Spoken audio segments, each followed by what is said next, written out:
chrétiens subissent sans cesse des critiques et sont victimes du mépris d'autrui, qu'ils soient chrétiens eux-mêmes, non-croyants ou autrement croyants. Jésus, notre Maître, nous a bien prévenus en Matthieu 10, 22. Vous serez haïs de tous à cause de mon nom, mais également que nous ne serons pas écoutés, car nos proches nous ont toujours connus avant notre conversion, notre nouvelle naissance, et qu'à leurs yeux, nous ne sommes pas crédibles. En Marc 16, Jésus nous dit également: un prophète n'est méprisé que dans sa patrie, parmi ses parents et dans sa maison. Et qu'il faut malgré tout tenir ferme pour Jésus et pour l'Évangile, en Jean 16, 33. Je vous ai dit ces choses afin que vous ayez la paix en moi. Vous aurez des tribulations dans le monde, mais prenez courage, j'ai vaincu le monde.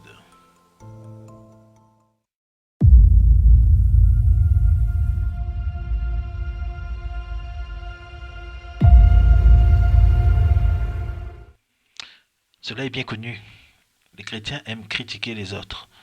Il est vrai que par soif de faire connaître Dieu à travers Jésus-Christ, mène le chrétien vers des excès du zèle. Alors cela dépend bien entendu de la personnalité de chacun. Si nous sommes plutôt timides, cela se fera en douceur. Mais si nous sommes énergiques, eh bien cela se fera plus directement, sans prendre parfois le temps de peser ses mots. Mais jamais un véritable chrétien né de nouveau fera intentionnellement des critiques. En Proverbe 15.1, la Bible nous dit: une réponse douce calme la fureur, mais une parole dure excite la colère. Si certains se disent chrétiens et trouvent normal de critiquer son prochain, c'est à Dieu qu'il fait du tort, et au corps tout entier, l'Église du Christ. En Jacques 4, 11, 12, la Bible nous dit: ne parlez point mal les uns des autres, frères. Celui qui parle mal d'un frère ou qui juge son frère, parle mal de la loi et juge la loi. Or, si tu juges la loi, tu n'es pas observateur de la loi, mais tu en es juge. Un seul est législateur et juge, c'est celui qui peut sauver et perdre. Mais toi, qui es-tu? Qui juge le prochain? Ainsi, plutôt que d'aller vers les critiques, il faut tout simplement pratiquer des avertissements, et cela tout en douceur et respect de l'autre. En Matthieu 18, 15, nous lisons: si ton frère a péché, va et reprends-le entre toi et lui seul. S'il écoute, tu as gagné ton frère. Les chrétiens sont bien là pour avertir ceux qui ne cherchent pas Dieu et ne lisent pas sa parole. En Jérémie 25, 4, nous lisons: l'Éternel vous a envoyé tous serviteurs, les prophètes, et les a envoyés dès le matin, et vous n'avez pas écouté, vous n'avez pas prêté l'oreille pour écouter. Ils ont dit: revenez chacun de votre mauvaise voie et de la méchanceté de vos actions. En Ézéchiel 3, 17, nous lisons également: fils de l'homme, je t'établis comme sentinelle sur la maison d'Israël. Tu écouteras la parole qui sortira de ma bouche, et tu les avertiras de ma part.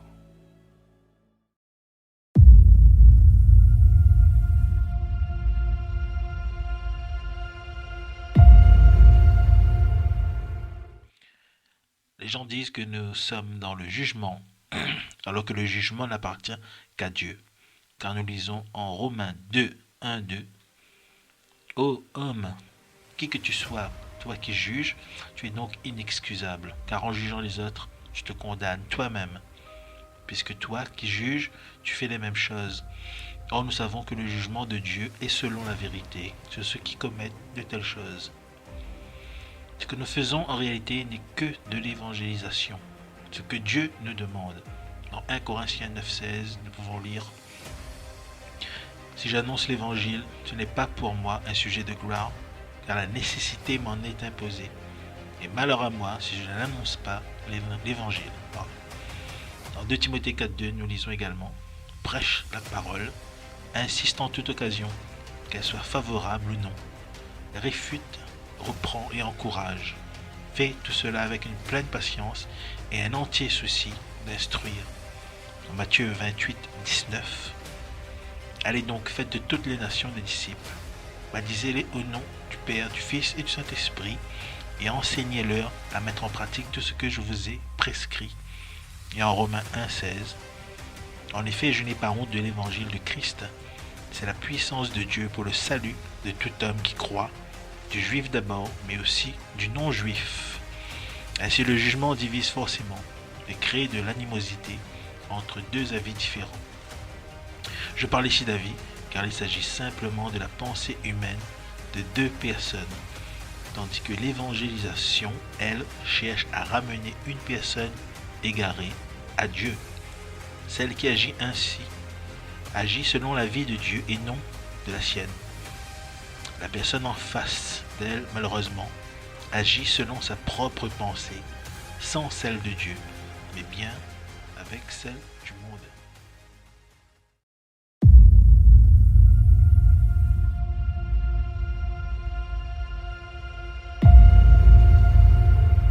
Nous allons également voir à présent l'exhortation que tous les chrétiens pratiquent.